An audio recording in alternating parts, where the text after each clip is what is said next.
Hello, everyone. Welcome to The Reason We Learn. I'm your host, Deb Philman. At The Reason We Learn, we aspire to be part of the solution. The purpose of this show is to take a good, honest, potentially painful look at the way kids are being educated. We know we can do better, and this is where we'll talk about how. Let's learn something.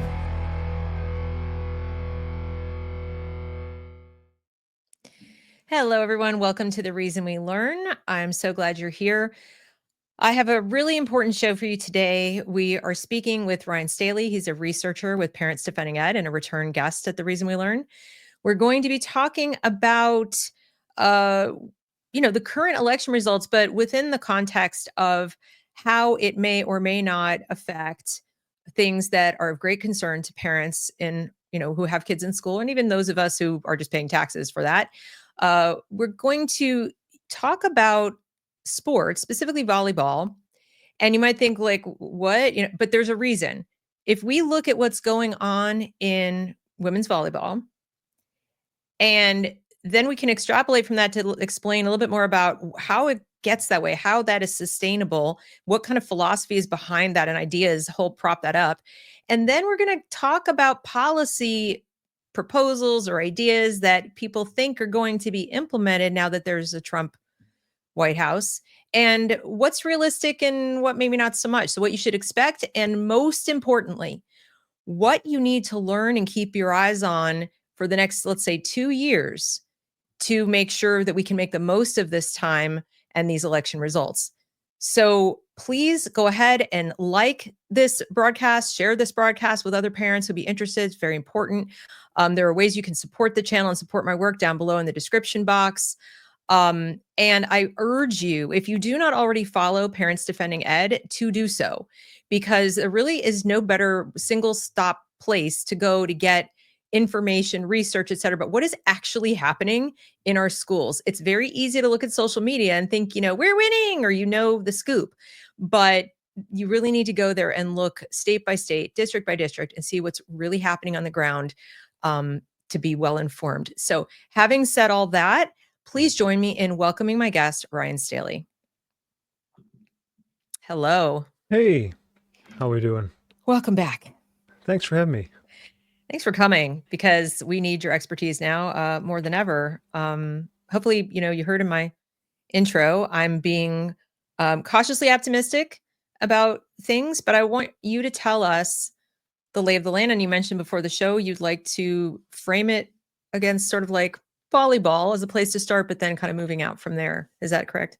Yeah. And let's also start with kind of as we kind of decompress from and debrief from the election and so forth. And we're still waiting on the House, right? So we assume it's going to go R, but who knows? But it'll be tight either way. If the Trump administration, we know they have the Senate with the Republicans, if they get the House, I think they're only going to really have maybe 2 years. I think you should plan on 2 years of a Republican House and administration to get things done. And so, but what we want to do, and you and I chat about this, is we also want to be thinking long term. I mean, the progressives have been thinking, and you know this really well, they've been doing this stuff for 100+ years. And so we have to take that same mindset of, we're establishing things for our grandchildren. And what do we want America to look like for our grandchildren and their children? And so, but at the same time, we need to manage things in the short term too. And so when I look at this stuff, I look at things through my coach's hat. And so I spent years, 25+ years coaching. My last coaching gig, I was building a Division III men's volleyball program for a Lutheran university up in Chicago. So I had the privilege of going through the struggle of, except for the support from the university, right, of building a team from zero roster, no kids on campus, no nothing, and going through that and building a team and having kids come on the roster. I started in December of 2017, and by that next spring, I was supposed to have a roster of 16 to 20 kids. And it's really difficult to try and establish a team when you have nobody already, because the number of kids that would tell me, well, you have no roster, why should I come in here and play, right? All right, so one of the things that you do when you go through that process, though, is that you're looking at short term. I need kids on my roster. But if you want to build a winning program, you have to look, what do I want the team to look like 4 years out, 5 years out, etc. What are our goals short term? Okay, getting a roster. What's our goals long term? And the long term goal for me was getting our team into the conference playoffs, which only the 6 out of 14 teams got in. Okay, so you're a brand new program. You want to get this done in 4. We got it done in 2 years.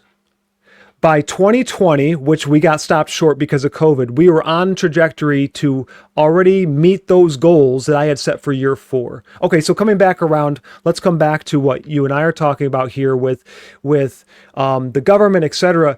One of the things that I'm taking the approach of, especially with my work, is, okay, we have 2 years to get certain things done, but those things we get done, how can we set them up for 100 years worth of success in keeping America as ideally, right? I mean, we're human beings, so we're going to have plenty of flaws, but and so like President Trump just said in this recent speech he just gave about males and females in sports and so forth, is how can we get codified through Congress, do it properly, right?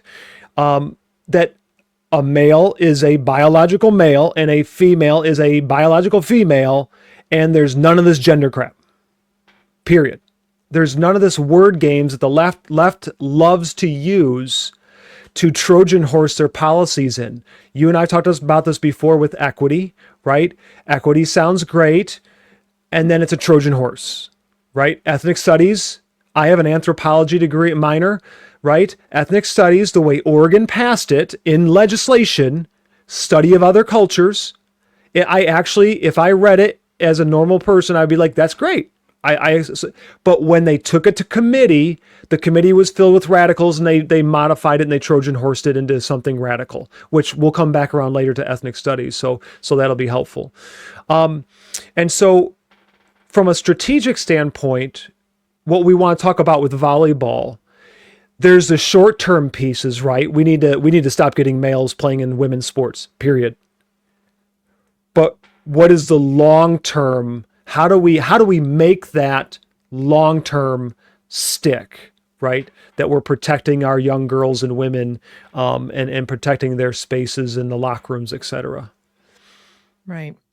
And so what I think is happening is people are so excited with the results of the election and they're so accustomed to having things done by executive order by this administration, and to a certain degree the Trump one before that, and the Bush one, and and the Obama one. These presidents for quite a while now have used executive orders to do things that then don't stick.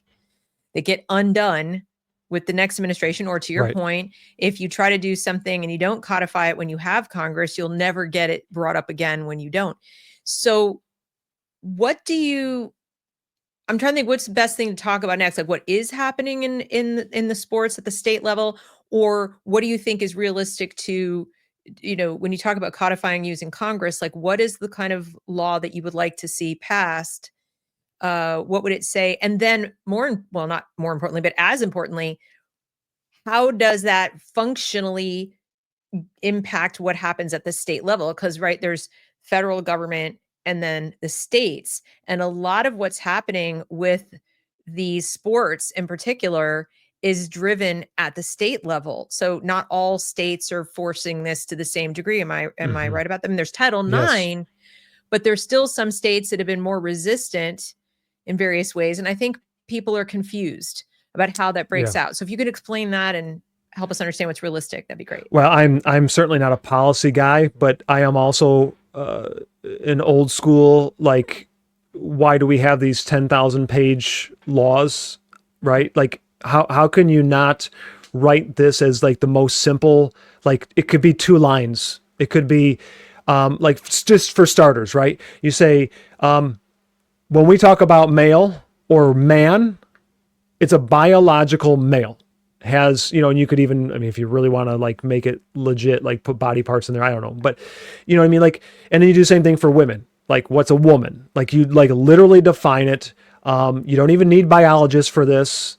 We've all taken biology, so I think that should actually qualify us, or we're conscious. So I think for my limited policy background, if I have any, I don't know why that couldn't be like a very quick 2-liner, 3-liner, whatever it takes. Very simple, no shenanigans in there. Pass that, get that through. I think that starts to, maybe there needs to be a titch more for certain, I don't know. Like I said, I'm not a policy guy. I want to jump though real quick to kind of like a did you know, for parents to investigate their state sports association. Now they're usually nonprofits, but they kind of are like, you almost think they're state, like a governmental agency, but they're not. I'll give you an example. In Illinois, it's the Illinois High School Sports Association, the IHSA.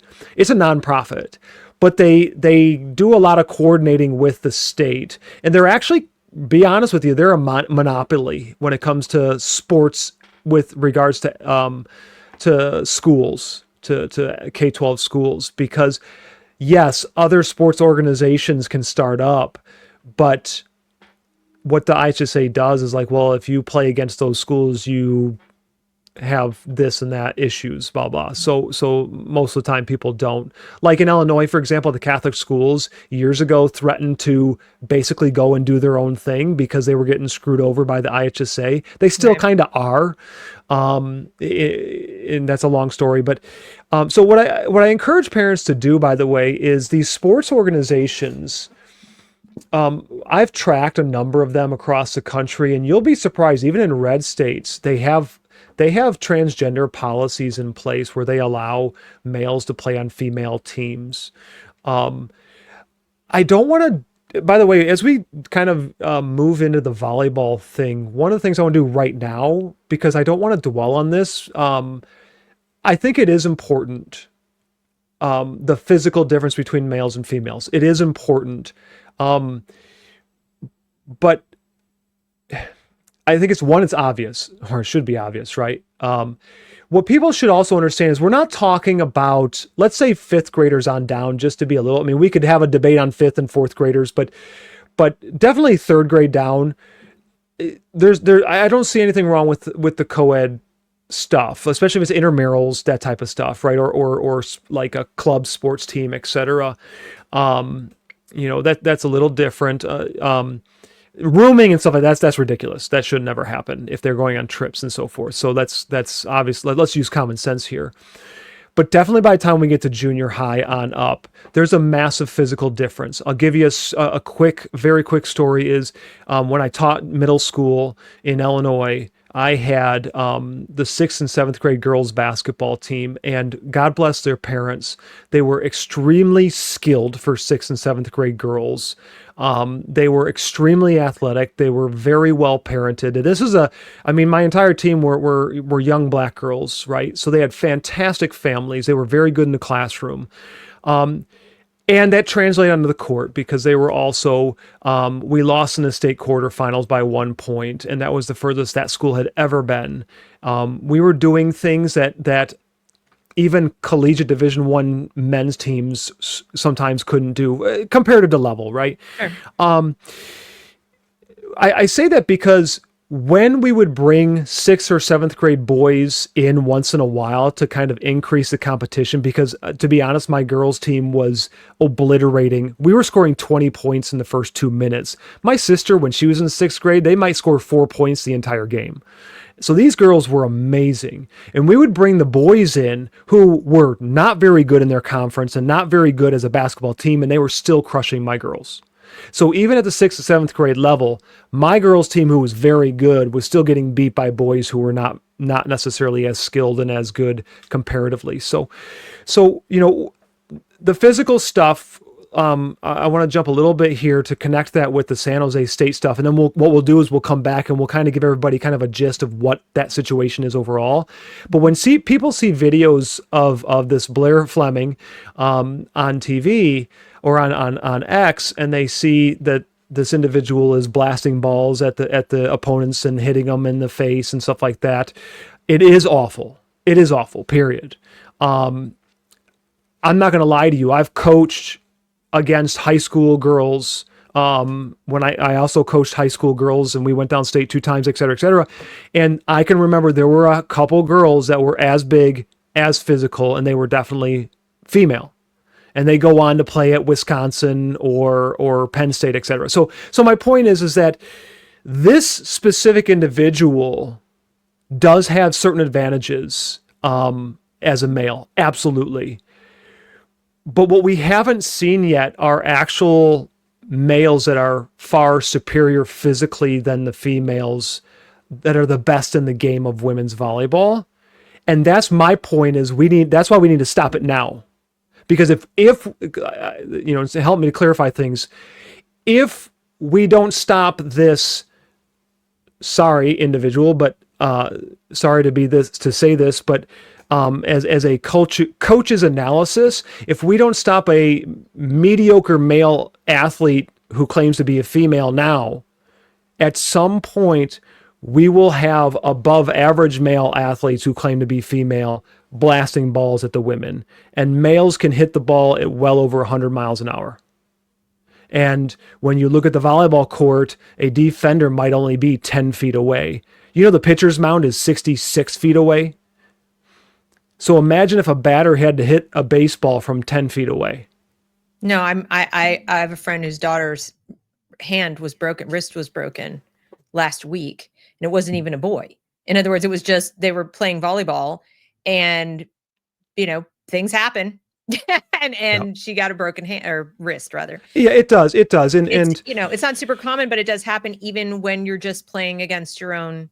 Can you imagine trying to block or trying to do something and the ball's going 100 miles an hour? So I guess I want to make sure I'm clear with what I'm trying to get across here is the individual on San Jose State's team. When people watch that video, it is bad to watch that individual blast balls at the women.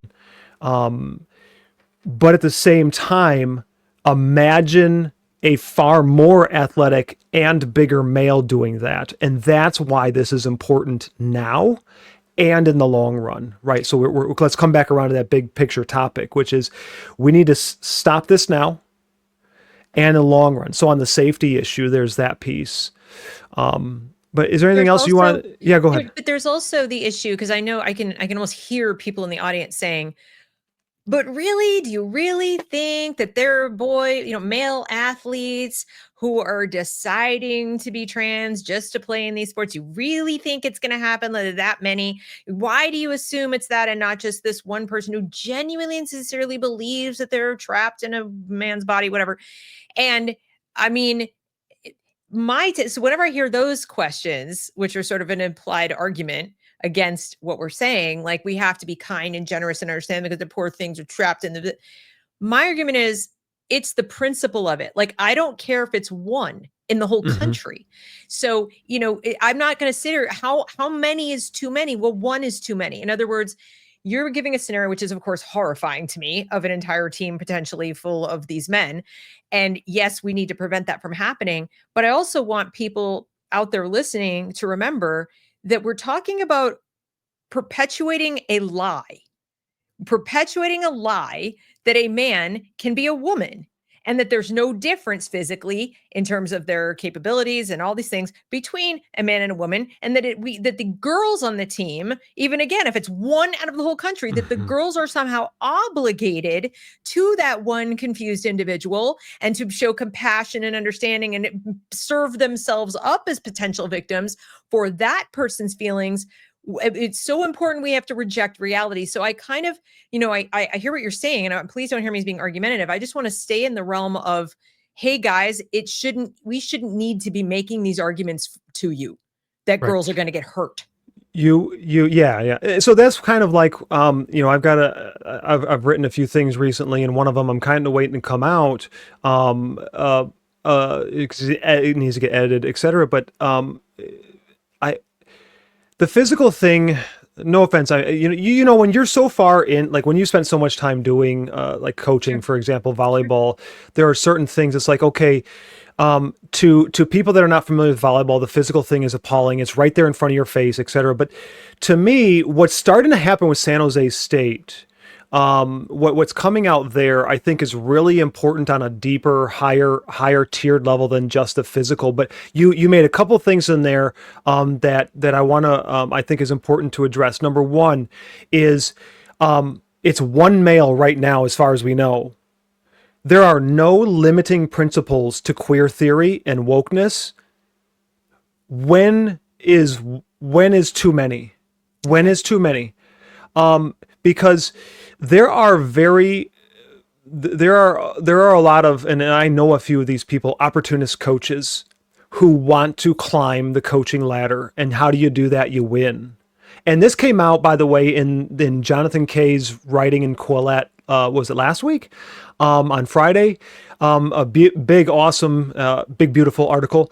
On what is happening at San Jose State, not just the physical part, which is why I wanted to start there, but then get away from that piece, because we start to see what's happening inside. And the other thing you hit on, which transitions over to San Jose State, is they're forcing young women to live in this lie. They're gaslighting these women. They're penalizing. They've now penalized the coach for standing up and saying this is wrong and so forth, by firing. If people don't know, let's do that real quick. So San Jose State. Do you want me to bring something up or? Not yet. I think we're okay right now. But sure, we'll just talk about it. San Jose State, the head coach who's there now gets hired in 23, brings in a new staff. The coach that was just fired was part of that staff that he brought in. He comes in, it's alleged. So by the way, all this stuff is alleged coming out of the article that Jonathan Kay wrote. So obviously there's this side, that side, and what really happened. So what we're going to do is we're going to talk about what Jonathan Kay reported. So when I speak that way, that's what that is. But what he reported on was that this coach comes in, and at first he was not really on board because they didn't know, to defend him a little bit. The school never told anybody coming in, whether it was an athlete recruit or the coaching staff, that there was a biological male on the team. Okay, that's not on him. Right.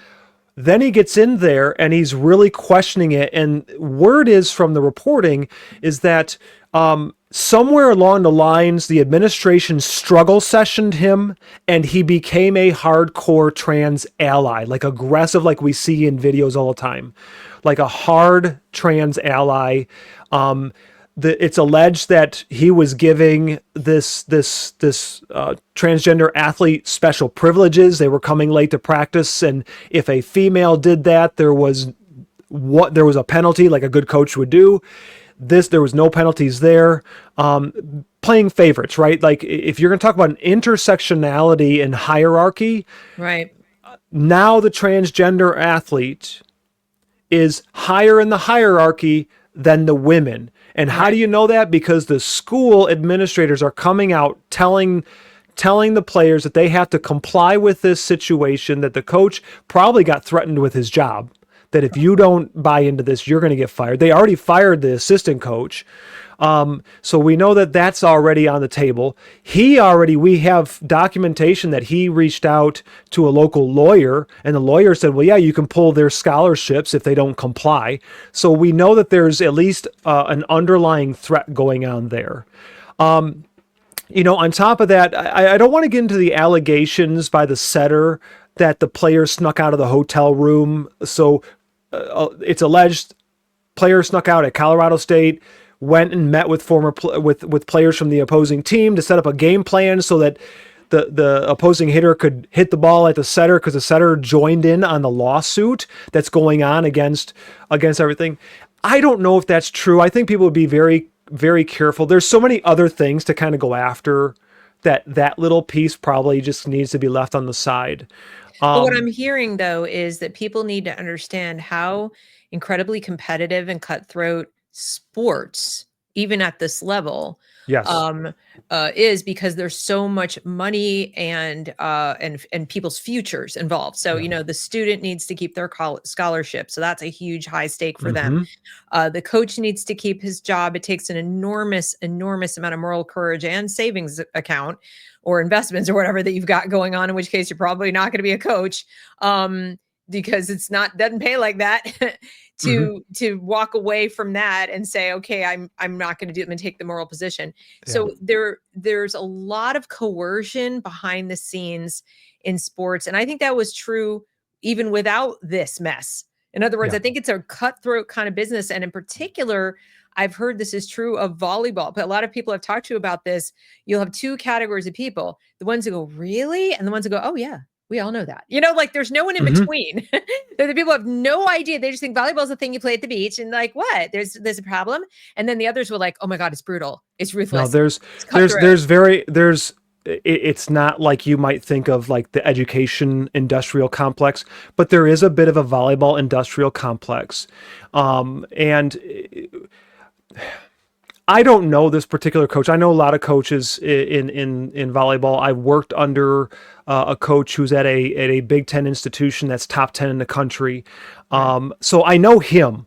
I know there are coaches in the NCAA that I think are good people and mean well. They might fall into this trap, which is why we need to stop this. Right.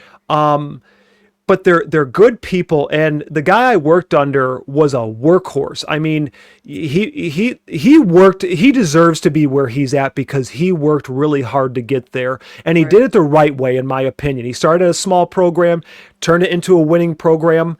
That's where I worked for him, and then he went to a little bit bigger program, and they won there, and then he earned the job, right? Meritocracy. He earned the job somewhere else. Right. Some of these coaches, they don't want to work that hard. Volleyball coaching in general, especially if you're at certain schools where you go along to get along, and the administration, there's no pressure there to really win. You're not talking, by the way, you're not talking like SEC football, right? Right. They can, if they win enough, they just kind of, they're happy there. They get their salary. People like them. They like the people, and it's just a happy little environment. That happens. There are other people who really want to climb the ladder because they want that top 10 coaching position, but maybe they don't have the complete coaching package. Maybe they're not a good coach. Maybe they are a good recruiter, but they just can't coach themselves out of a wet paper blanket. So they work themselves up. So let's say that individual, male, female, is at a small or middle, we call a mid-major school, which, by the way, is San Jose State. If you want to pull up that RPI NCAA document, and I'll keep going here for a minute. So these coaches, they want to USA volleyball. no, the Division I women's NCAA document. I'll go grab it. You keep talking. Yeah, okay. So, but what they do is they need to win because they need to make their. I understand this, and I think your audience does too. They need to make their resume look good because they're a winning coach. Mm-hmm. And so what they're going to do is they're going to look for players that can make their program better. Let's go back to the queer theory and wokeness has no limiting principles. If these people, if their moral compass is, I don't really care, I just want to win and move up and get a bigger salary, what's going to stop them from like going to a gym? They see an athlete, people go, oh yeah, that's a male athlete, and they go, if they say they're a girl, they're a girl. Not my problem, right? And there are those individuals out there. I even know one or two in my head that come up there. Like, I could see that individual behave that way. All right. So what I want to bring up though, as we kind of talk about San Jose State in particular, is you have up here the NCAA website for Division I women's volleyball, and you're looking at RPI rankings. This is not like a coach's poll. Like, hey, I think that so and so is this good. This is based on strength of schedule. So if your team plays in the Big Ten, and let's say they're at the bottom of the Big Ten, you might have a losing record, but you might still be in the top 50 in RPI because you play a lot of really good teams. So if my team is in the 100s and I have a winning record, you might still crush my team because you might be 3-11, I might be 11-3, and you'll crush my team. Okay, so If you scroll down to number 127, what I want to bring attention to people is this is San Jose State. Right Out there, of right at the top. 300 and some teams in the country, even though they have an 11, what is it? I can't see right now. Where is it? They're 11-3 record, which would be like, or 13-3. 13-3. Yeah. That's really good, right? Yeah. Except for they're ranked 127th in RPI. Okay, so what does that mean? That means they're basically at the midway point of every single team in the NCAA. That's how good they are. So coming back around to the physicality thing, the bulk of their teams, there are let me say this. There are 4 schools in their conference that are above them. Everybody else in their conference is below them. So what that means is most of the time when they play matches and you see Blair Fleming blasting balls at players, you're talking about teams that are in the 130s, the 150s, the 200s, 224, 276. So you're talking about some of the worst teams in the country. If Blair Fleming was playing against Wisconsin, for example, who's number 7, you probably would not see the same results. Okay? What I say that because imagine if the big dog schools started bringing in physical males, or let's imagine if San Jose State had a player that was like me. I'm 6'2". Coming out of high school, I had a 40-inch vertical. What would happen? Come back to your question earlier. What would happen if all of a sudden I said, I'm a female? I could get a full ride scholarship. I know it's not that simple, but it kind of is. I could get a full ride scholarship to go play at San Jose State. Right. And I would be destroying. I probably would, sorry to tell you, women's net is at 7 feet 4 inches. There's a reason the men's net is at 8 feet. There's a reason for that. Well, I think we just have to go back to the point you made earlier where you said there is no limiting principle to queer theory. And you notice they're starting to use that language. They're starting to use the language of queerness and queer and whatever. Mm-hmm. And in fact, the same people who said, oh, that's not going to happen about boys in the girls' bathroom. Oh, that's not going to happen about men and women's prisons.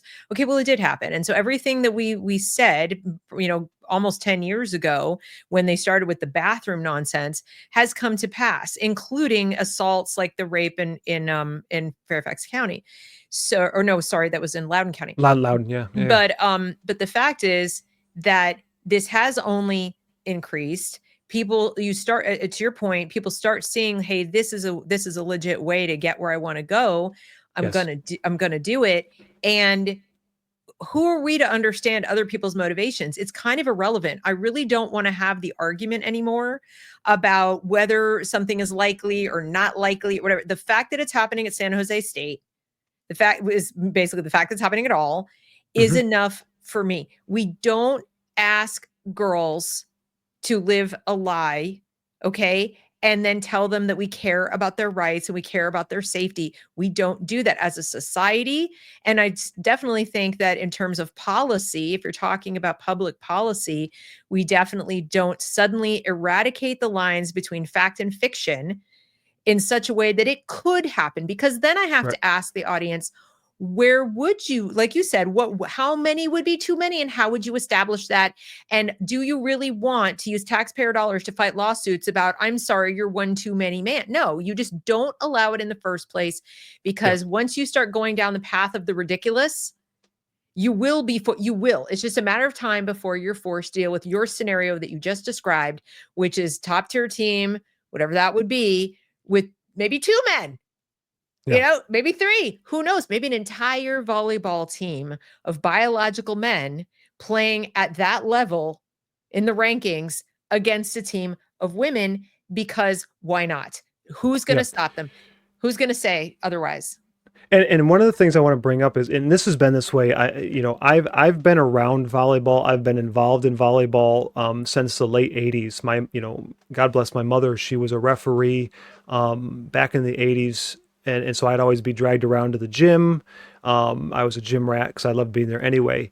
And it obviously progressed to my sister starting to play club ball in the early 90s. And I started actually playing full speed and coaching and refereeing. So I've done every facet, running national tournaments, working national tournaments. I mean, so one of the things back in the day, this was, I think, more of a positive, is it was a very welcoming environment for gay males and lesbian females, but especially like I knew a lot of I still do a lot of wonderful gay men who were very, very good volleyball players. Okay. And so volleyball was one of those few sports. I can still remember when it came out in football, oh, there's a gay football player. And I'm just like, Mhm. okay. And Right. And um, exactly. so volleyball's been progressive in not a political progressive, but an appropriate progressive, I think, from a kind of a libertarian type of mindset, if that makes sense. Right. People can disagree with me, and that's okay. I accept disagreement. Now we're talking about queer theory progressive.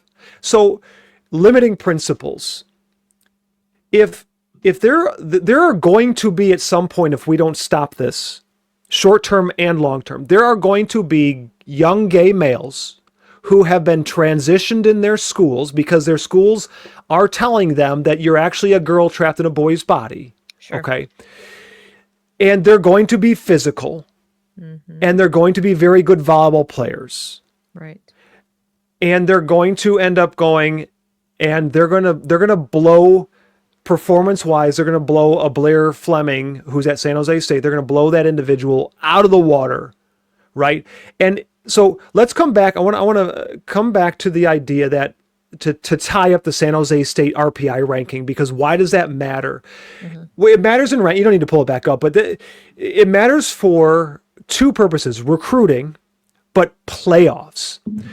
If San Jose State wins the only way they get into the NCAA tournament is through winning their conference. They get an automatic qualifier. Okay, so let's say they win their conference tournament Hmm. and they go to the NCAA tournament. That RPI ranking will affect their seeding.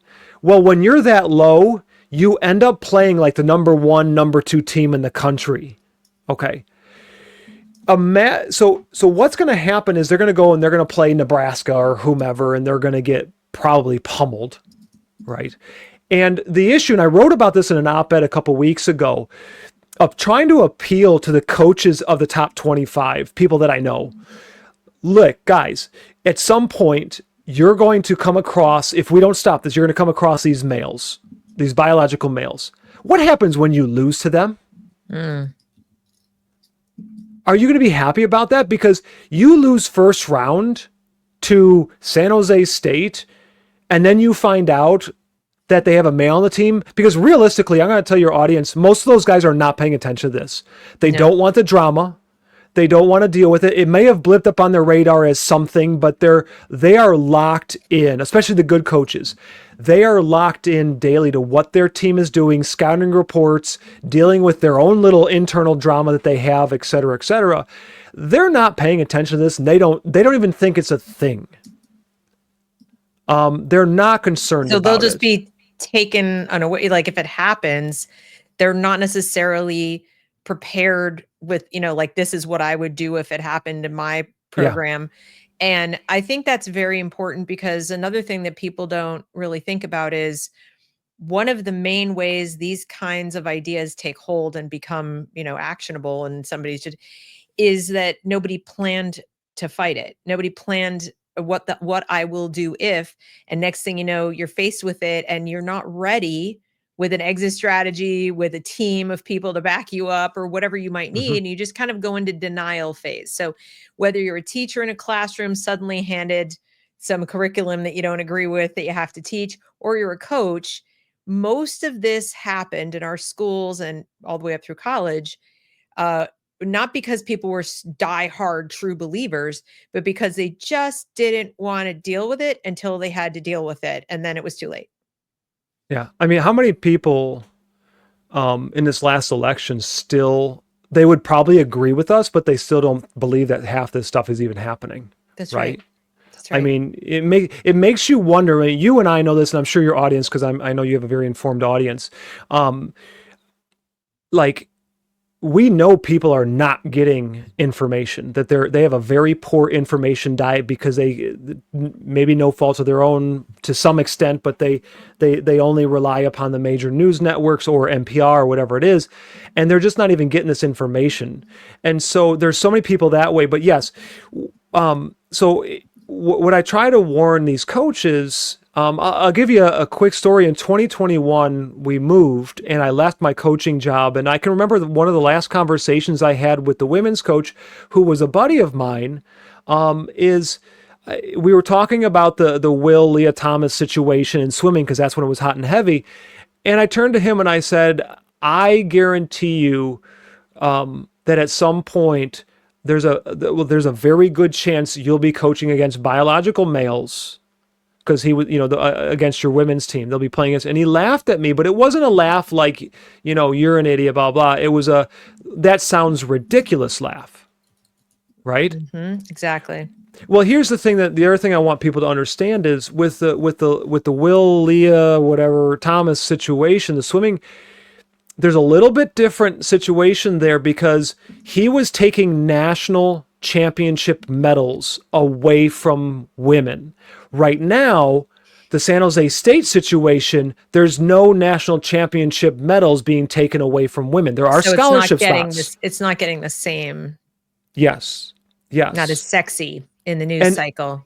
and let's pull away from the physical aspect here to this with the San Jose State situation, because one of the things I want to draw attention to is that the school has now sent a very clear message to coaches, especially within their program. So this is a message to every women's team at San Jose State. If you speak out against any males on your teams, you will get fired. Okay, well, how many schools are going to start to adopt that policy, or how many coaches that's going to permeate in the back of their mind?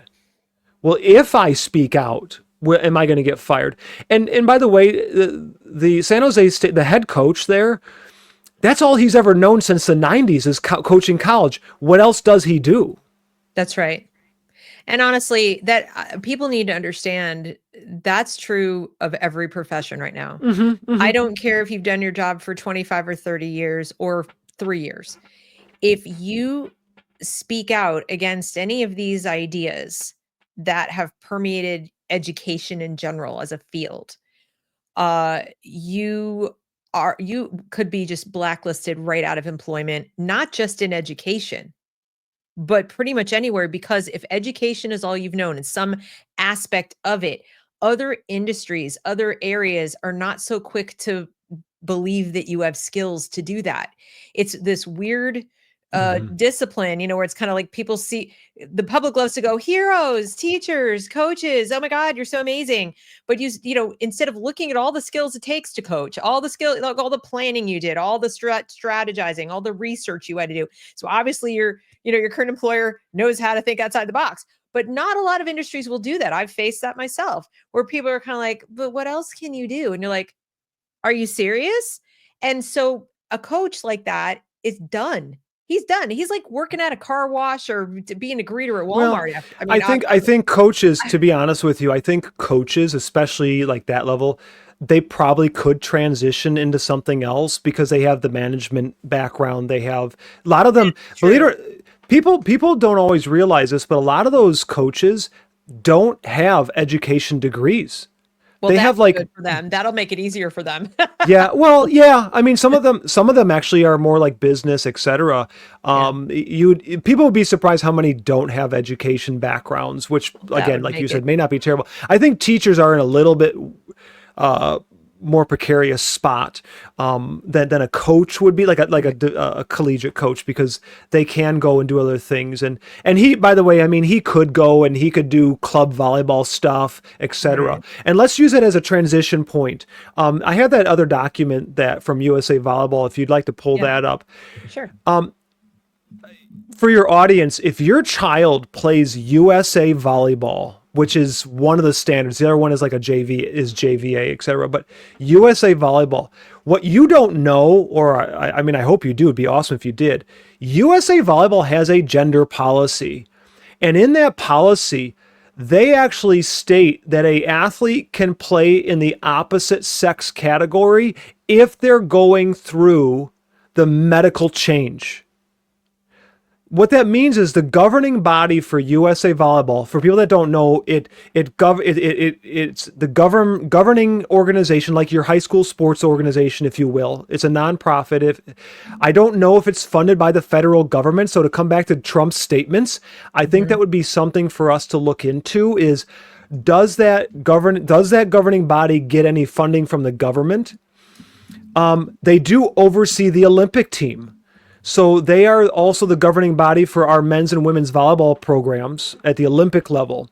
And they have this policy that says that that supports chemical transformation, chemical castration of children so they can play in the opposite sex category. Now, I also want to make people aware that it's been accepted for quite a long time that boys can play against girls in the lower age groups. But again, to that physical difference, a 12 and under boys team, so boys that are 12 and under, makes sense, they had to play in 2 divisions up. They had to play in the 14 and unders division because that was the close comparison. And if they were a 14 under boys, they had to go play in the 16 girls division. But I'm going to tell you, anybody that's ever been to USA Volleyball Nationals during the summer and watched 14-year-old boys play, especially Puerto Rican boys, it is ridiculous. Okay. We had an 8th grader at the middle school I coached at, where I coached those girls basketball players. We had an 8th grader who was dunking in my first year there. 6'4", physical phenom, dunking balls. Wow. Right. So, obviously the athletic ability ranges of that, but people don't know this. They don't know that, like with USA Volleyball, this it's an outside entity, so they can do what they want, but they have this gender policy. And I also know, I know some people in USA Volleyball who are good people. Again, like they're good people. They honestly believe that puberty blockers is reversible. And so so how do you end up with a volleyball community that has allowed a biological male to go all the way through high school? By the way, I coached an athlete who went to the same high school as a San Jose State player at the same time. So I have confirmation that this is a male, even though they've confirmed it themselves, especially through the Quillette article. And they go play on women's teams, on these club teams, and they travel all the time with these girls, and they go off and they get scholarships. And so now, again, what is the limiting principles? Right. When do we have males gobbling up scholarships for females? When do we have, how many males are going to how many females are going to be forced to room with males? Right. And so on and so forth. And so that's what's happening at San Jose State that I think is really egregious, is the psychological warfare being shoved on the women there, both coaching staff and the players. And they're being forced, let's circle back around, they're being forced to live this lie, right? They're being forced to accept this idea. And you're seeing now with that document in front of you, that there's this support even through the club ball stuff. Deb, you tell me, women have got to know, girls know if somebody is actually a dude posing as a woman, don't you think? We do know, and it's people really underestimate how much we know this sort of physically. It's a survival skill. It's a biological thing that women probably evolved for, tens of thousands of years to just pick up on that. And what I see that is so concerning to me is it's being sort of drummed out of children from a very young age in school, the self-preservation skills of recognizing that sense, that sixth sense you have that somebody is, not female, like just simply that. And then, or implanting a thought in your head that for you to think that, or for you to think that that's potentially scary to you, makes you a bigot. It makes you a hateful person. And so there's so many ideas that are being pushed on our girls that by the time they get to college volleyball, and this has been going on long enough that somebody who's playing for San Jose State today did have this most likely in their elementary school. Yeah. Okay. It's been going on that long. So that by the time they get there, the amount of cognitive dissonance in their brain is sufficient for them to take this on. That's why when I saw a team recently forfeit, and I'd love to get your take on that, when they recently forfeited, and then that was a whole hullabaloo about, wanting to charge back for lost concession fees because they forfeited. Um, my heart broke for them because I know what courage it took for them to do that. That's no small thing. A lot of people out there who are Gen X or, whatever, were like, I don't get it. Just refuse to play. What's the problem? Like, well, you don't understand what's gone on in their education in terms of the curriculum. And we're going to talk about that. We'll segue to that, Yeah. about how they're taught to think about themselves and society and culture, what the expectations are of them, what they owe to other people. And since we didn't have that, I never had that, it's sort of easier said than done to say, well, just don't play. Yeah. Aside from the loss of scholarship, never mind the lot, yeah, that's big and that's obvious. But believe it or not, there probably are people that our age who would have walked away from scholarships, would have been like, I'll do that. It's bigger than that. It's not Yeah. just the money. It's everything else that goes along with what they're going to think about themselves and what they have to overcome to even arrive at the conclusion that they should forfeit. Yeah. There are a couple things there. Let's start with the forfeiting for just a second. It breaks my heart that we're forcing any athlete, but in this case, these women, that their only recourse is to not play. You only get so many matches in your college career. Right. You only get so many times to play these matches. And in the moment, you don't appreciate it as much as you do when you're like my age now, having had the privilege of playing Division I ball, etc. When you miss matches, whether it's forfeit or injury, you don't get those back. And so my heart breaks for these young women that they've been put in this position by, number one, the administrators at San Jose State. I think that's where my anger is most directed at the moment, in this specific situation. But I want to walk people through, if you're a female playing Division I volleyball, what does that look like in terms of all the years prior to get there? What that means is that these girls were doing camps. They were going to practices, club practices, so that USAV document there. They were going to their club team practices at least 2 days a week. Some clubs run 4 to 5 days a week, which is ridiculous, to be honest with you. But so from like 11, 12 years old, my sisters started playing volleyball, club volleyball, year round at 10. Okay. Wow. But we know that boys do that with baseball. They do it with basketball. I'm a big multi-sport guy. I don't like that kids are specializing at a young age. High school, that's different. High school, Sure. But anything junior high down, I really think more kids need to be generalized in terms of their training. Okay, so these girls, they start playing at 10, 11 years old. They're doing volleyball. During the summertime, they're doing camps. They're traveling a lot, probably too much, to be honest with you. And they do that, and then they get to high school, and I'll use Illinois because that's where I coached. High schools get 4 weeks of summer training, so our girls would start training in July. Okay, right after July 4th, they're in the gym. They're doing 5 days a week of training with us. And then some of them go to their club camps or they go to college camps, so they're doing double duty that way. And then they get a week off, and then they start their high school season, which is 5 to 6 to 7 days, well, usually 6 days a week. And they do that through, when we would go downstate, it was through mid-November. Right. And then club starts up at the end of October. So they're back in the club programs, and they do that. They get a little Christmas break, and then they do that through the beginning of July. This is such important perspective, Ryan, because how many times have we seen on social media in particular when either parents have complained or even the athletes have complained, um, that this is happening to them, and you'll see people respond with like, "Well, just be better. Stop complaining about being a sucky athlete," or maybe you should be better, or just like, "Okay, big whoop, so you're just not good enough."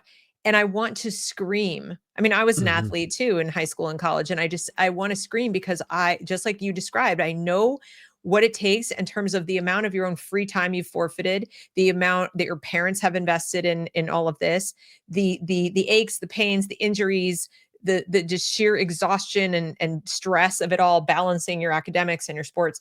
And then to get to this point that you've worked at for so many years, and suddenly, Mhm. it's a guy.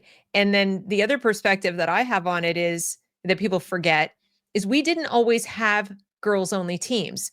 That is relatively new in the history of sports, relative to men's teams. If you go back in the history of higher education and so Mhm. forth, and people can say Title IX, whatever you want to say. But just as recently as my young life, where I started playing soccer in middle school, there was no girls soccer team. There was no girls soccer program at the school or even in the town. The town league was for boys. And this was New Jersey. It's not like, Texas or somewhere. We didn't have that. And so for me to play soccer, I had to go on the boys team. I said, well, then see, that's not fair. You shouldn't have been a boys team. Okay, except remember, they're bigger, they're stronger. I had to earn my spot there. And I did, but I Mhm. was abused. And I mean, like, physically, they would, the boys on the other teams would try to like injure me. They would try to do all these things. I shouldn't be there. It was like an insult to their manhood that there was a girl on the team. We're talking about sixth, seventh grade here. The parents on the sideline were screaming and yelling, "You don't belong here." There was nowhere else for me to go. So I Yeah. know only too well. I had to go to boarding school to play in a girls' soccer team. So I know what has been so hard fought, that women have fought to get these sports that are just theirs, and then to strive to compete with each other to play at that level. It's an enormous amount of work, and to watch people just dismiss it and just swipe it away with their hand like, "Oh, you're just whining and complaining." I'm sorry, I'm getting like almost emotional here. It gets me really angry because, like I said, I've been in that position, not anywhere near their level, like not even close, division 3, okay? And I can't imagine if I had to face off against a, a male. Yeah. So I don't want to make this a comparison because, like you, I kind of watched my mom struggle in on the refereeing side, but she had a similar experience with sports when she went to school because all she had access to was cheerleading and track. Yeah, You know what I mean? But then they started to do some intramural volleyball when she was a senior. That was big. right? But I watched her struggle with the refereeing thing because, believe it or not, in the mid 90s, she was so good that she was at the Olympic level refereeing, and there were really no women refereeing international Olympic level volleyball.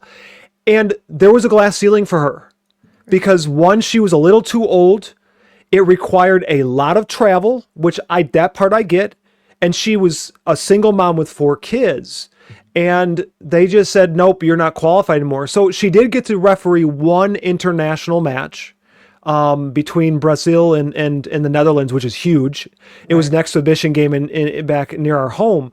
So she got to do that, but there was a glass ceiling for her. You know what I mean? So on that note, the other thing is, and I don't want to make this a comparison to your experience and what women have gone through, but I did get a sliver of it myself growing up because when I went to high school, volleyball was still very new for boys in the state.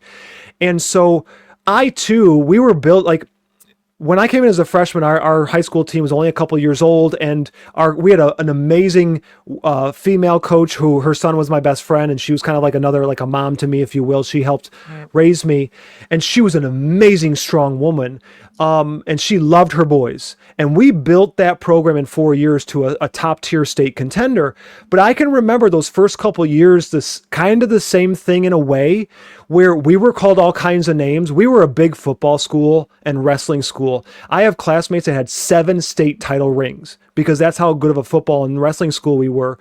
And so, but by the time we were seniors, those same guys wanted to be on the volleyball team because we were that good, right? And so women, this should be a non-starter to say men and women's sports, period. Non-starter. There was something else I was going to say going in there. Oh, so from I want to convey this to your audience and you. I've had the privilege of spending many years coaching both girls and boys, both at the collegiate Division I level and all the way down to junior high. Okay, basketball and volleyball primarily. There is a big difference with the learning curve of a male versus a female. I don't know why. I haven't studied the scientifics behind it, but let me give you this gist. When I was building that program at the college level, I could bring in a kid who was not very good at volleyball, but was at least good enough as an athlete to turn him into a good volleyball player pretty quickly, like within the year. You can do that with the women. That's not what I'm saying. What I'm saying is it's a little bit longer process. And so when you talk about these Division I coaches, they also don't want to spend the time training up that 6'4" really athletic female who might actually be one of those people that by year 2 is pretty good. Right. They want to bring in studs, and they can, because they have the club volleyball scene where they have 100 girls at 6'5" that are really athletic, that are already good at volleyball. They just go get one of them. And so when I'm going to tangent a little, like I'm going to kind of like move a little bit, but to tie up the loose end with how the school is threatening these girls with scholarships, I've seen that happen with these college coaches. I've seen them, they bring in a freshman, the freshman doesn't do what they want, they don't pan out. By the way, the women's volleyball season is now. It's a fall season. So imagine you're a freshman girl. You spend all these years in club volleyball, all these hours, probably 30, 40 hours a week sometimes doing volleyball. You go in and you don't achieve what the coach wants you to achieve. And by the end of the season, the coach is saying, yeah, we're not renewing your scholarship. We're going to go find somebody else.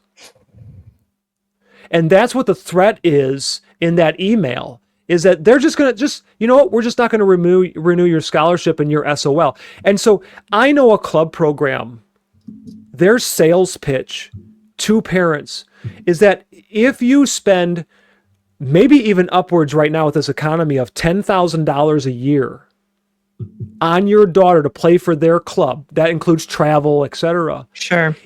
If you commit 4 years to our program, we guarantee you a full ride scholarship to college. Well, if college costs $40,000, especially a decent school, sadly, and you pay $40,000, your kid plays 1 year of college volleyball on a full ride scholarship, you've at least paid off the $40,000 you paid for them to play club. And then they play 2 years, you're plus 40, right? You see how that goes. And so these parents are buying into this bargain, this trade-off of, we're going to spend all this money now as kind of like an investment. And so imagine if your daughter plays for one of these programs and your daughter says boo about a male being forced to room with them and play on their team and take a roster spot. They lose their scholarship. They're out the door. Right.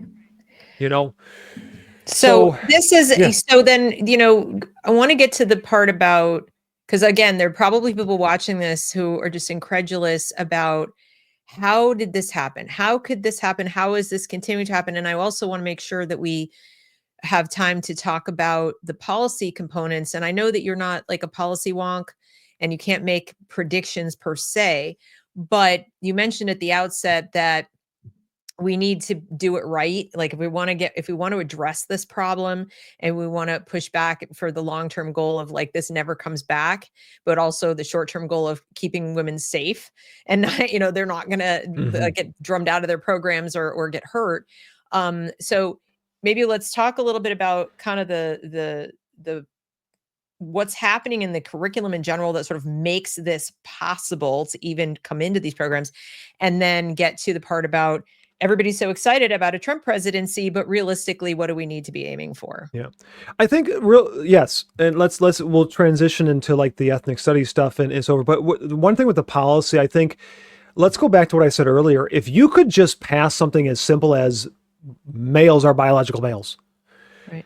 and then enforce Title IX and go to these schools and say, if you're giving a scholarship to a biological male, you're violating Title IX and we're going to penalize you. Right. I wonder if that's probably the best avenue, or the simplest even, right? Like just straightforward. But Mhm. so we talked earlier about queer theory, right? What's the limiting principles of queer theory and so forth? And why are these kids coming in, whether they're emboldened, like a transgender, like they're emboldened, or they're accepting this stuff as, well, that's just the way it is. And we're gonna jump down into K-12, because this stuff is being pushed through hardcore in different ways across the country. Obviously, I'm sure your audience is well aware of like kids learning gender unicorn and this and that. Right. Sure. We exposed at Parents Defending Ed. If people want to find this, they go to defendinged.org. We exposed that the Chicago Public Schools health curriculum, for pre-K through sixth grade. That's what it was. Pre-K through sixth grade. And I think it's the greatest example, of the generative process that they put these three kids through in terms of queer theory being injected into the curriculum. So what they do in like the preschool is they start very slowly to introduce the language, and they start to introduce at the younger ages that, well, not everybody who feels like a boy is a boy, and not everybody who, is a girl. And Right. then they start anatomy. And when you look at the slides that they use for the programming, the anatomy is like people with vulvas, people with penises.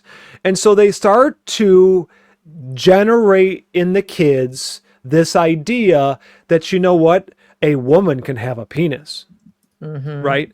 Then by fifth grade, I am not kidding you, by fifth grade, they start to promote the idea that, you know what, some transgenders are on puberty blockers. Well, first of all, adult people don't go on puberty blockers. No. So they're talking about children. 8 years old, roughly. If you're going to block Yes. puberty, you pretty much have to start at about 8, 9 at the latest. Yes. And so they start that. So that's what it looks like with this queer theory stuff. They start, in ethnic studies. There is a consulting group that is making some good cash out there in California, and they're very aggressive. The ethnic studies. When we talk about ethnic studies, what we're just gonna say ethnic studies, but what we mean is the liberated, collectivist type of ethnic studies. And so when we say ethnic studies, we're not talking about anthropology. We're actually not talking about, hey, let's study other cultures. Let's study the Incas and the Mayans. No, we're not. They Right. might use that as a tool, but the ethnic studies we're talking about is a political programming. I think James Lindsay and Logan Lansing have done a fantastic job of exposing how queer theory is a political programming. In fact, they say it themselves that queer theory is a political thing. And so in ethnic studies, this consulting group has model lessons, and in one of the model lessons, it starts to with pre-K to second graders, it promotes the idea of what is normal. That's actually the name of the lesson. It's what is normal. And they start to generate queer theory ideas into the kids of this white, heterosexual, patriarchy, white supremacy culture, whiteness, whatever Right. lingo you want to throw in there, is the one that does the binary, that they're the baddies because they're the ones that say males are males and females are females, and there's, blah, blah, blah. Well, we're the good guys. And then, of course, they generate more of this discussion because they have slides that go with it showing pictures. And, of course, the pictures are to foster a conversation about, how, every indigenous society has had, is non-binary and two-spirit, blah, blah. And is that really true? Is it? Right. They make this stuff up because it sounds good and it fits their narrative. Well, And so what happened? there's no way for the kids to check. That's the No, bottom line. Is because they're kids. Things are being presented to your children under the rubric of ethnic studies that are whether they're true or not, nobody knows in terms of even the history, but it's kind of irrelevant because your children don't live in that culture. And even those children who are of an ethnicity that can trace back to the Mayans or the Aztecs or the whatever, if you really wanted to go back that far, they're American children now going to American school, paid for by American tax dollars, and most importantly, under the law of the Constitution of the United States, which recognizes certain basic principles, namely that you're an individual equal under the law, Hmm. period, full stop. So introducing ideas like, there's this thing you can't see that has to be respected as much as the thing you can see, but, under your clothes or Yeah. whatever. People need to understand, Ryan, that what a massive, massive shift in cultural, like, beliefs and truth and everything this is in the mind of a child. Now, I'm not going to tell you that a 5 or 6 or an 8-year-old or even a 10-year-old is all that dialed into what equality under the law means and individual Right. liberty, whatever. But I'll tell you what, they don't need to be if they're growing up in America and nobody tells them otherwise. Everything else in our society and our laws is pretty much organized around perpetuating our Hmm. existing cultural value and individualism. It is only by virtue of this ethnic studies stuff introducing the notion that you are a member of these groups and that your group identity comes before anything else. You are not even an Yeah. individual except in these groups. That it's only with the introduction of that your child would ever think that. They would Yep. never think that of their own accord. Yep. And so let's walk through very quickly. Let's walk through all of these ethnic studies curriculums have the same exact modeling.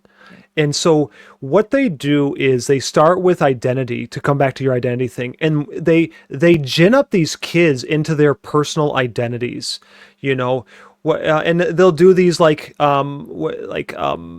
social identity worksheets. We exposed one of these in our College of Ed report that we did a couple months back, where they're training teachers to do this stuff. In the social emotional learning course that at Portland State, teachers have to take a SEL course, and in that course, they do this stuff with the teachers. And for those listening, if you've ever been through a College of Ed program, you know what they teach you in that class. They expect you to basically use in your classroom. Like, why else would they teach you that? And so Right. they have these kids doing these social identity mapping exercises, which we've found very similar, if not the same exact exercises being used in ethnic studies programs. And inside of that is like, if they do like the oppressor oppressed matrix, right? Which, if you're by the way, this is in this activity. If you're an American, if you're born in the USA, you're an oppressor. Yeah, of And course. if you're an immigrant, you're the oppressed. If you're a white male, you're the oppressor. If you're a Christian, you're the oppressor. And I want to jump, by the way, just to make this through line and this connection for people. That is what's happening at San Jose State. The administration is taking on the idea of this oppressor oppressed matrix, and the oppressed right now is the transgender player. That's why they're reacting the way they are. And believe it or not, a male is the oppressed, and the oppressors are the women on a women's team, right? And so where's it coming from? They're being trained up in the schools, and they're being trained up at the university level, because obviously we know that's going to be everywhere in the universities in these courses, right? And so ethics, so they start with these identity based, and they get these kids all whipped up about their identities. And it's, think of it like you and I are in SEC, or you're probably a little more in the ACC land, but for football, and it's kind of like you go to the local store, and down where I'm at, you do have a little bit of Georgia, a little bit of Bama, a little bit of Tennessee, blah, blah. And so, but that's what they're doing. They're trying to get people to identify based on their team. But what's their team? Their team is their freaking skin color. It's, what they feel like in terms of gender identity, quote unquote, right? And so that's the first phase.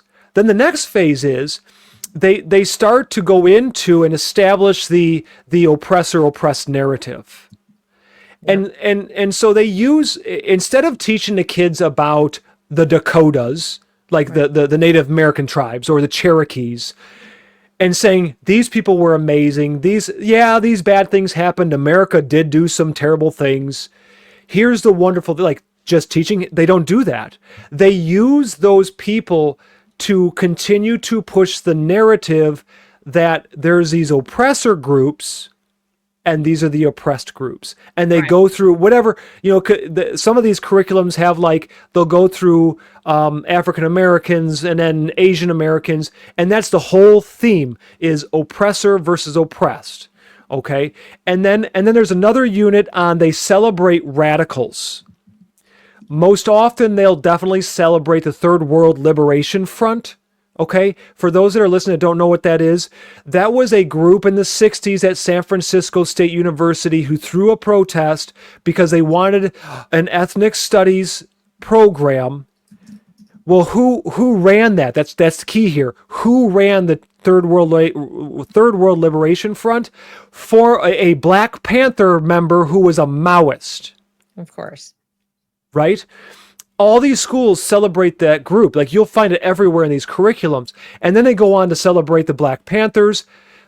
They go on to celebrate, I've seen Che Guevara support in there. Boston Public Schools Ethnic Studies program literally teaches Marxist thought.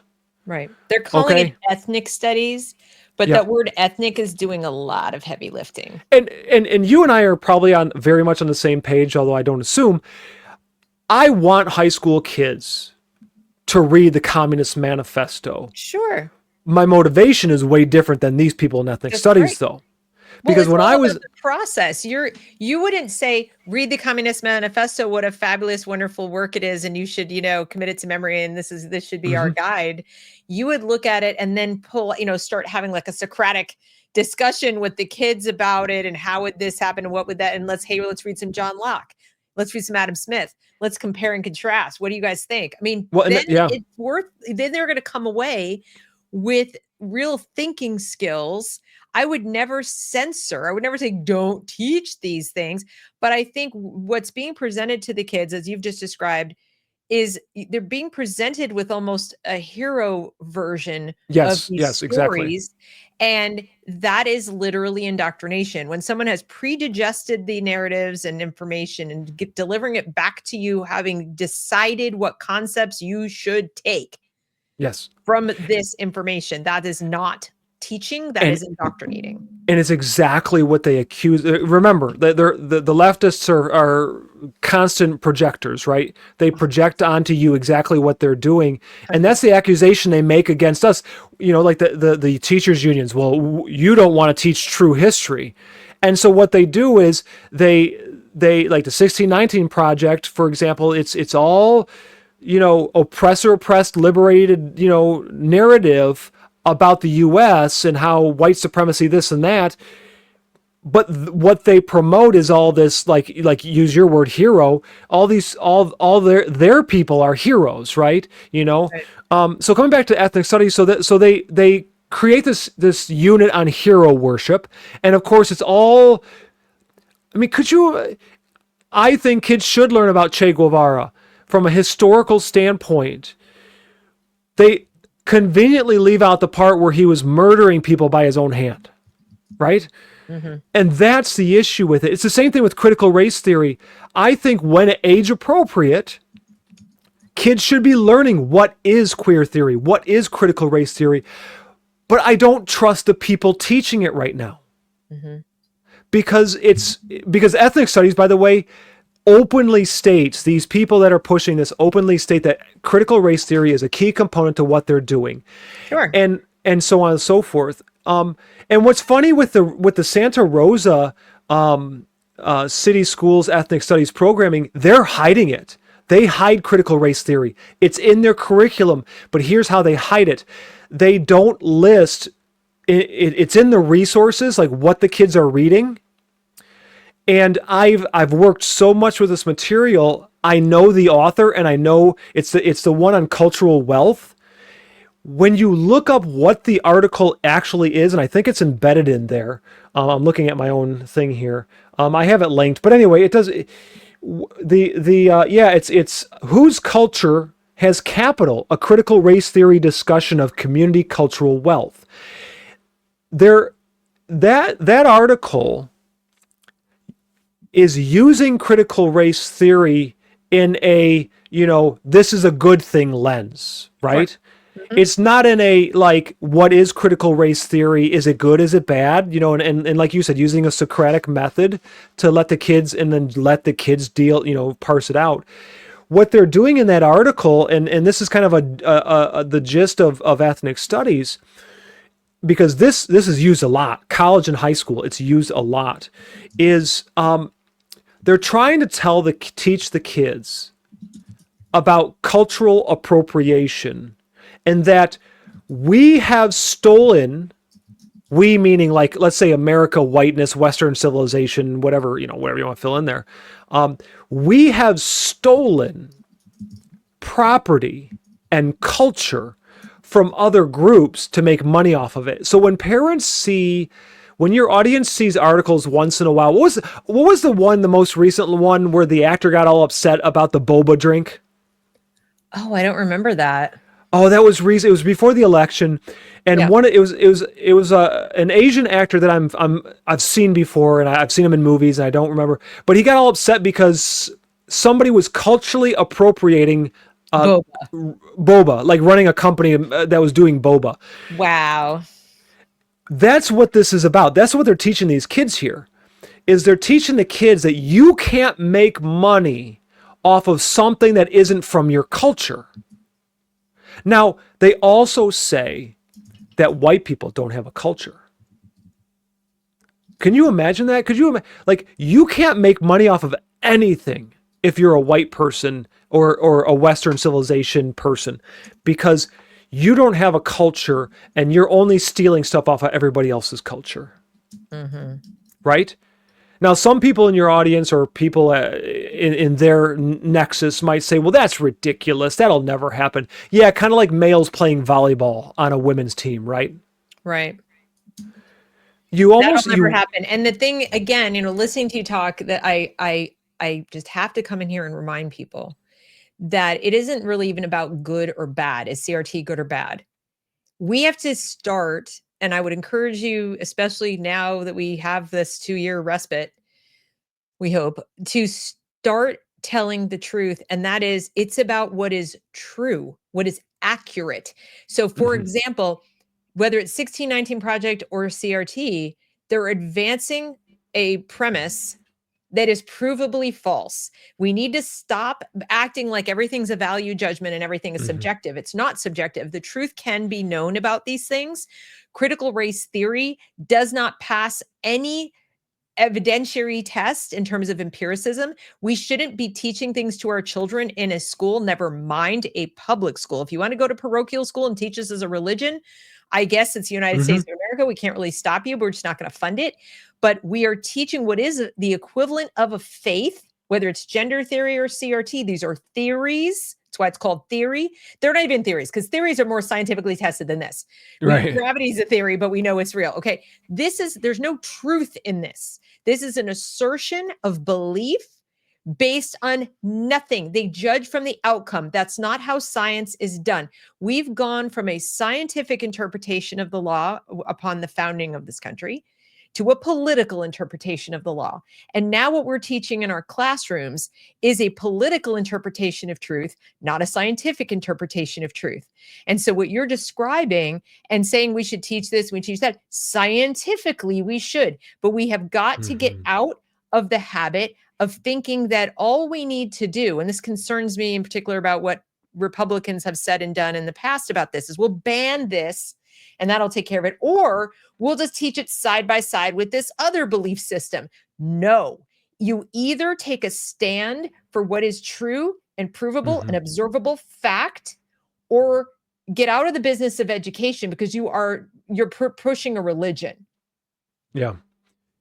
And so the critical race theory thing, for example, I even think that, like, average people don't realize how much it permeates their life, right? Like, it's kind of there, and that's, by the way, that's the little nugget that they use to start to move people that are, I'd say based on personality traits, people that are susceptible to being moved towards this leftist ideology, right? Is they posit, well, wait, you don't care about black boys because black boys, they cite some data that's true, by the way, right? Like I'll admit to you that our black boys in our schools, in our society, there is a real issue there.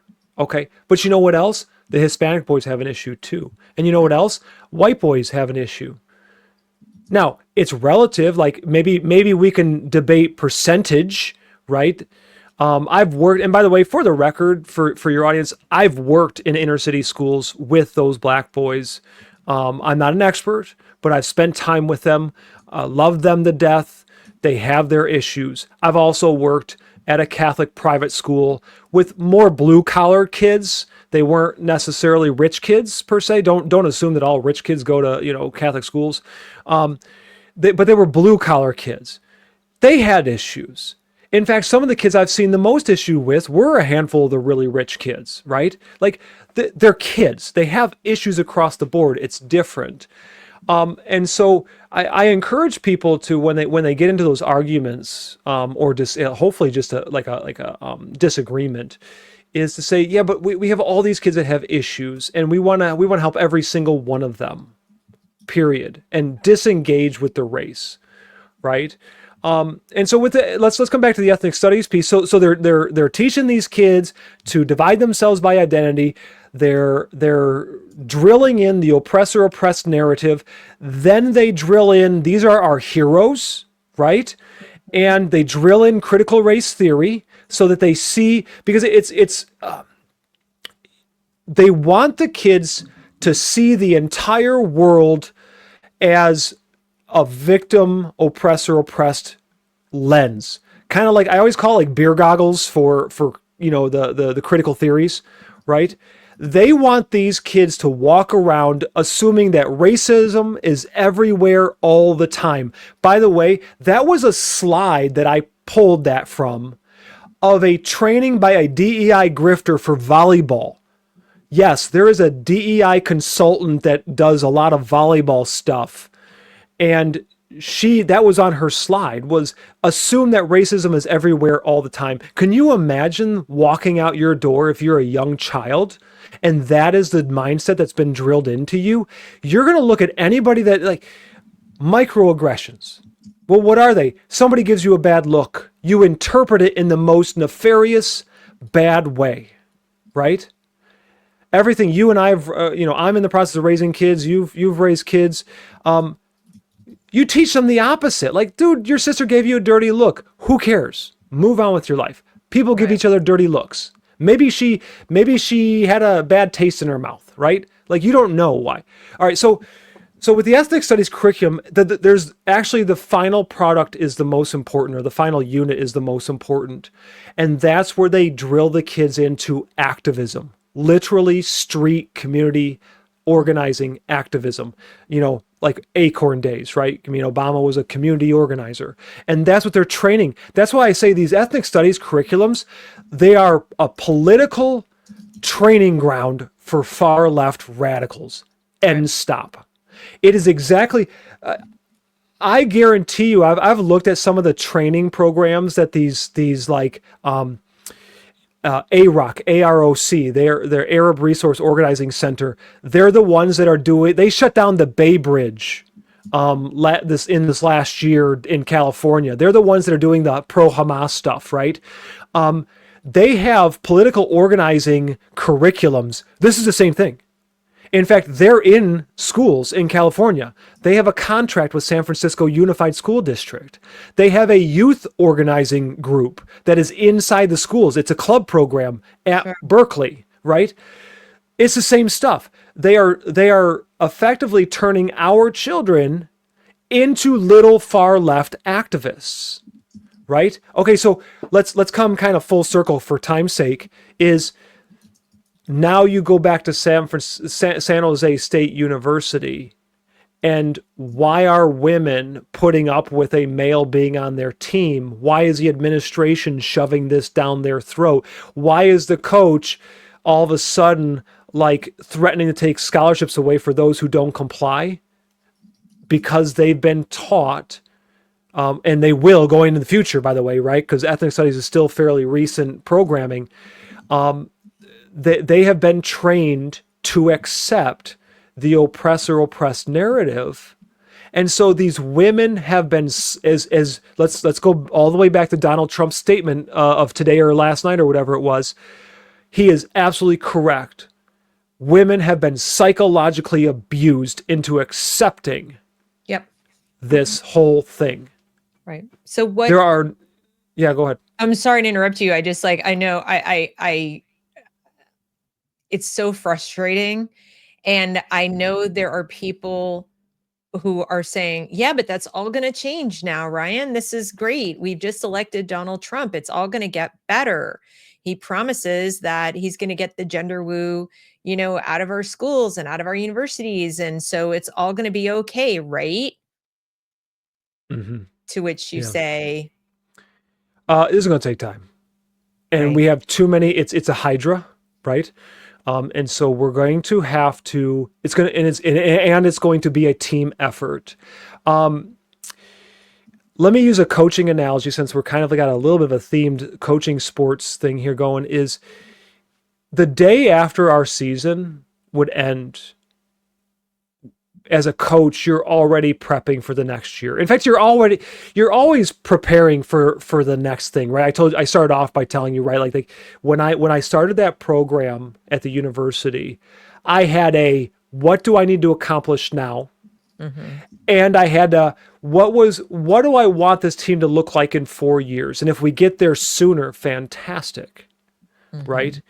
And we have to have a similar mindset, but it needs to also include what do I want America to look like for my great grandbabies 100 years from now? Right. Because they've done that, and they've done it very well, and we're playing catch up. Right. And people have to always keep that in mind. It's like, okay, we're playing catch up here. It doesn't mean we settle. It doesn't mean we lower standards.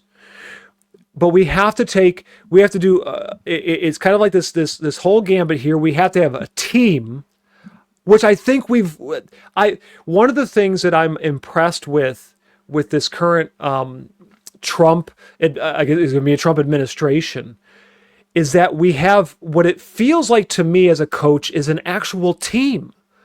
And it's not it is an actual diverse perspective, diverse, not even identity, because that doesn't matter. The identity part doesn't matter. Sure. We have diverse ideas. RFK, Tulsi, Vivek, JD, Trump. You can't say all those individuals have the same mindsets, right? No, that's true. And as a coach, I loved forming teams like that. I spent more years than not being the David versus Goliath type team, where I beat a team with a high school team when I coached high school ball. Our opponents in the playoffs had 4 Division I studs.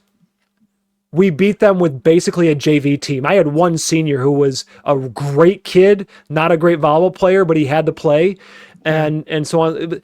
So I'm used to being David versus Goliath on a coaching scale, and this is the type of team I would form, if you will, like from a political perspective. So I'm encouraged by that. Mm-hmm. But again, this is my perspective, my opinion. This is going to be a short-term sprint, because I think that we have to expect 2 years only of a House, Senate, and presidency. Sure. And there are going to be things that happen that are not going to be but we have to be smart.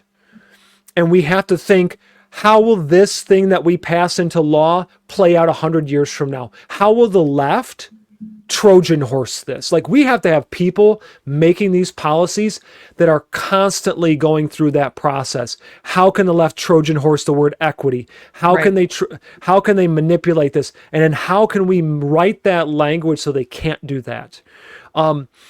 Ethnic studies. This has got to go. It's got to be, I don't know how. Okay, again, I don't know how. Maybe I'll learn that as we go along and I get better at what I'm doing and so forth. But it's a political far left programming and training ground for activists in our schools. I mean, Mhm. listen to this line. This is from the middle school, you don't have to pull it up, but this is from the Santa Rosa middle school curriculum. The course learning outcomes, quote, plan and carry out collective action against bias and injustice in the world, and the students will evaluate what strategies are most effective, and they will engage in collective action that challenges inequality directly by raising consciousness and focusing on improving conditions of. I don't know how much. How is that even close to an academic goal for the individual student? In other words, mom and dad, when you had your little babies and you were looking down at your child as you're rocking them to sleep, were you thinking you're going to make a wonderful little activist? I'm sending you to school so you can foment Marxist revolution. Did you think you were having a child in the former USSR or East Berlin or something? Or did you think that you were an American having a little American baby and bringing them up in America to be whatever they could individually be? And if that meant they never lifted a finger in the direction of activism, but they were self-sufficient, had a decent job, raised a good family, etc., responsible, didn't break the law, that you were to be very proud and very happy of them. That's not allowed. Your child is being told explicitly, you belong to the collective. We're going to quickly identify at a very young age which groups and intersections you have, how much pressure you are versus how much oppression, and that's going to define how much obligation you have by virtue of breathing in and out to other people. Yeah, and you know which group, which sex group, male, female, this group, this stuff will really hammer hard is the women, the females, because the boys, look at the election, right? Look what data came out of the election. The young men voted heavily for Trump. Why? Because generally speaking, right? Generally speaking, males are going to be a little bit more countercultural, a little more pushbacky, and generally speaking, females are going to be a little bit more go with the flow type of stuff, and so forth. And it's not an insult. I'm just trying to state facts here, right? No, it's a fact. And so this is going. And by the way, people that have paid attention to street protests, which sex do you see the most out there? That's right.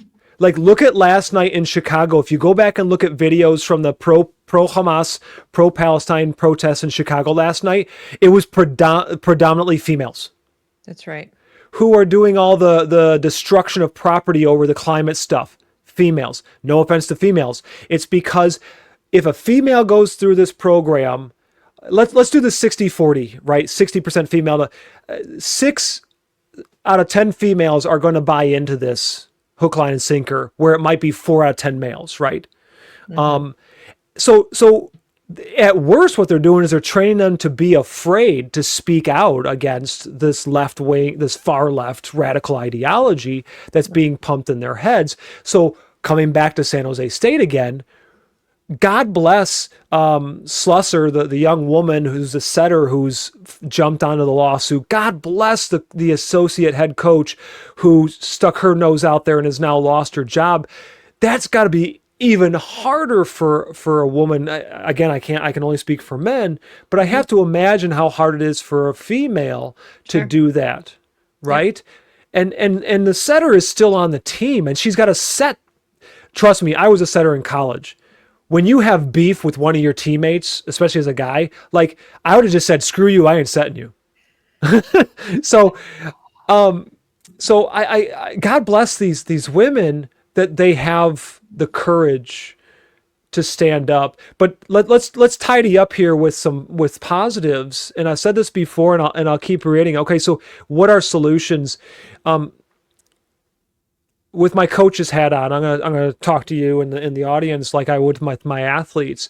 Look, tomorrow the sun's gonna come up, and there's going to be something to tackle, and something to expose, and there's going to be a plus, as my coworker Erica Sanzi does all the time on social media, +1. Right? There's one new person that you might be able to engage. We have to start winning the hearts and the minds of the people that we can bring into the fold. I've seen a little bit of the question marks happening on social media since the election by people that voted for Harris or Biden or didn't vote at all. And they're going, wait a minute. Wait a minute. We have to find those people, and we have to have a conversation, and we have to win their hearts and their minds. And we every day you go and you make today better than yesterday, right? That when I built that program at Concordia, I had a very low point in the March when I had 0 athletes and these kids are starting to commit to colleges. And I had to have a roster. And I had pressure from the administration like, hey, you're supposed to get kids. And so what I started doing is getting, okay, I'm going to take on the mindset every day. I'm going to make better than yesterday. And so what does that look like? Did I contact one new kid today? Right. Just one, right? Did I send out how many? Did I send out 11 emails today? Yesterday I sent out 10. Did I make how many phone calls? So every day is better. So if you and I, like with my work, if I expose one new thing today, it's a good day, right? If I Sure. get a chance to do X, Y, and Z, by the way, it could be also, I don't want to dismiss spending time with your child, No. right? Right.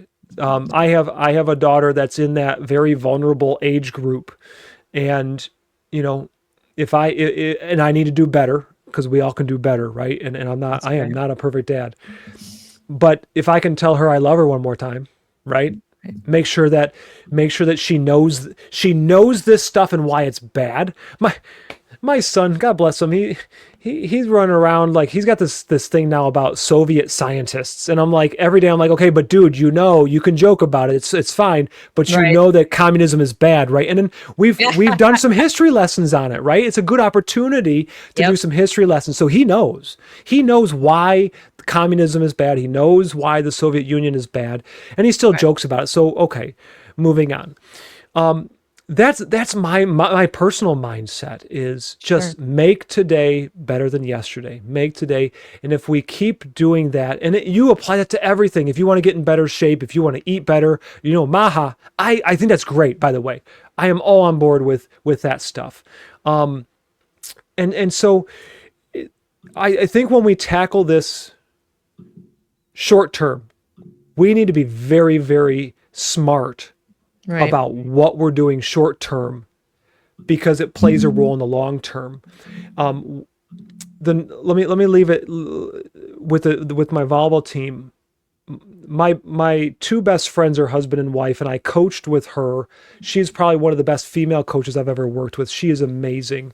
She is also one of the best, most winningest coaches in Illinois volleyball history. So she's a high, Hall of Famer type. Her husband is a editor for a large newspaper. Very good people. Right. When I went to start that program, the number one thing I wanted to do was, yes, build a roster, but more importantly, I wanted to build the right culture. Sure. Because even if we're not very good at volleyball, if we establish the right culture, we're going to be successful. How Mhm. did we overachieve and meet our year 4 goal in year 2? Because we brought in the right kids. And Yeah. by year 2, which was 2020, unfortunately, Yeah. when COVID shut us down, we were 11-3. I had a first team or a second team All American athlete on there, a freshman of the year Yeah. in the NCAA. Okay. So the point being is that we built the right culture. We went on to win. And so what we have to do now with the school stuff, with the sports stuff, with all these pieces is reflect on how can I help us rebuild a winning American culture, right? And Exactly. pursue the ideals that were established from the beginning. I agree that it has to be an individual thing, that we have to Mm-hmm. do that individually. We have to look for ways every day. I guess I'm just hoping that people watching this, listening to this, will, see that as an opportunity, like you were saying, in your own life with their own kids, but also as an opportunity to, continue to reach out and demand of your lawmakers Mm-hmm. that they relentlessly tell the truth when it comes to these fundamental issues, that they be unapologetically pro-American. And I know that sounds so jingoistic. People are like, oh my God, we've been trained that even those of us who are, deeply patriotic sort of like recoil hearing ourselves say, pro-American or whatever. But it's really important that even those of us who recoil at all this gender stuff and the woke stuff and the ethnic studies, the way you fight that is you go back to being unapologetically Yeah. pro-American. And that means that not that you walk around going, America's perfect, but that you at least recognize that for the first time in human history, there was a country, the United States, that codified individual liberty, that said that individuals have rights. They're endowed by their creator with these rights, and their life, liberty, and the pursuit of happiness was at an individual basis, not at a group Yep. basis, and not as handed to them, defined for them by any outside entity, least of all the state. And everything we've talked about today when it comes to the sports, and whether it's the Title IX regulations that Joe Biden signed, with the executive order, and whether it's the redefinition of what gender identity is as a protected identity, similar to race or religion or something, which is protected by the Civil Rights Act, they upended reality. They no less than upended reality, and they rendered the individual secondary to the group on a legal basis. And the only way we're going to fix this is if we can go and educate our lawmakers. I'm talking your state legislator and Hmm. your Congress critters and senators, that's what happened. What I see, and maybe you see the same thing, is I see people, they might be well-meaning. Even that's a team that Trump has surrounded himself with could be very well-meaning, and they sort of got the high-level point correct, that this is bad and it's hurting us and we shouldn't do it. But they don't seem yet to be able to make the moral case for individual liberty, which, by the way, is what the Constitution says. So all we're asking them to do is defend reality and be unapologetically pro-reality of Yeah. what the law already says, and start peeling away all of the layers on top of that essentially nullified the Yeah. Constitution. I'll give you like make today better than yesterday type of thing, going along with what we're talking about is in what you're getting at, and then I got a jet here in a couple of minutes. But um, what if you spend every day, and this is going to take how long, right? What I'm Okay. going to say, Yeah. it's not going to take very long. It's not going to take. If you go to defendinged.org.org, and you find, we have a map on there, and it's awesome, and I had nothing to do with people are awesome on our team. Find your local state. You would be surprised how many federal and state legislatures, Yeah. they have no idea of any of this stuff. By the way, we've talked with media people at names that everybody knows, okay? Conservative and middle of the road. And we talked about, we did a China report a couple last year, and it was in front of Congress, and a law was made over, with it. And it was really cool from my end of things as a researcher. We go and we talk to one of the major conservative outlets, and the guy in charge of education had no idea that we even put that report out. That's right. Months after it came out, right? So Right. don't assume, I guess my message, don't assume people know that any of this stuff's going on. And so what you do is take one of our reports offline that pertains to your state or area, and start pummeling their offices with this information. We do too, by the way. We try to get this stuff to offices, legislators, et cetera, and educate them on these things, et cetera, et cetera. And it doesn't have to be our stuff, by the way. There's other people putting great stuff out there. Deb, you highlight stuff on social media too. But the more that we can get, I remember Representative Crockett from Dallas, Texas. There was a committee or a thing, and she asks the person on the panel, is CRT taught in K-12 schools? And this academic type, of course, goes, of course it's not being taught in K-12 schools. And of course, I wrote a nice little op-ed saying, here are like the 25 different places that CRT is literally, not even like ideally, but literally by name being taught to children. And I'm pretty sure she knows it's being taught and she don't Right. care. But the thing is, that's the other thing we have to do is we have to go and go, yeah, but I don't know if she's lying, but here's the proof that that's not right, right? Right. Exactly. And that's how we make, we make today better than yesterday and we move. But I am with you with the individual thing. It's kind of like Nehemiah and the wall, right? Like, listen, Yeah. you take care of your part of the wall. I'm going to take care of my part of the wall. And then the team part, I hate using the word collective, but I think you know what I mean. The team America part, the unapologetic America part is that we all play our individual role to benefit the big picture, right? Right. The team part of it. And I don't know about you, but where I live, if I find a Georgia Bulldogs fan, they're not going to sit there and go, yeah, we're kind of an oppressive program, and we do win too much. Hell no. They're like, yeah, we're No, going to kick your butt every time we play you. that's right. And they know they have flaws on that team, especially this year. But that's to your point about like stop being like we need to be unapologetically pro America, and that's okay. It's totally fine. Like, I mean, it's just insane that people are walking around going, "Oh, that's unseemly." It's like, so you really have got bought into this idea that you're supposed to hate your country. And I would just challenge anybody who thinks that, or if you're watching this and you know people who think that, like, if, let's say you're watching, you don't think that, but you know people do. All I'll say is ask them what good comes of that. So, and if, for example, if they go, "Well, we're flawed." All right, do you know people who are flawed? Are you flawed? Are you flawed? Okay, because I'm Mhm. flawed. We're all flawed.